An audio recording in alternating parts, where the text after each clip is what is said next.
child mortality rate in Africa now is the same as it was in Europe in 1952. I mean, that's really something,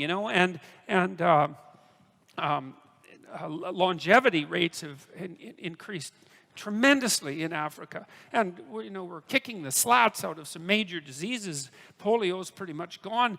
It looks like we're putting a pretty good dent in malaria. That'll do great things for Africa. I think there's a real possibility with some concerted effort that we could get rid of tuberculosis in the next 15 years or so if we made that a target. That would be something. That's an ancient scourge of mankind. We could certainly do without that. So there are intelligent people who are working hard on trying to eradicate these problems, and they're doing it successfully.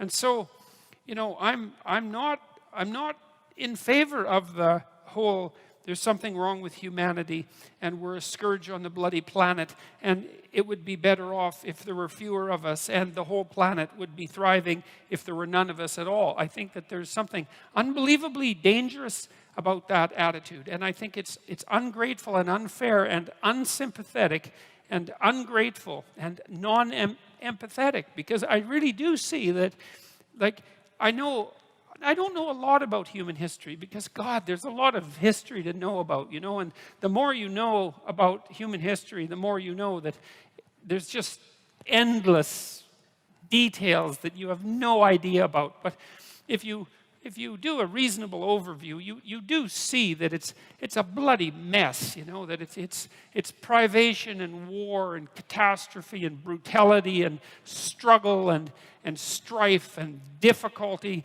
all the entire way through, people striving against odds that are just absolutely astronomical, and yet succeeding, that overall, the story overall is one of, I wouldn't say unbroken progress, but it's decent progress, and it's better now than it's ever been by a huge margin, and there's every bit of evidence to suggest that it could continue to get better and better and better.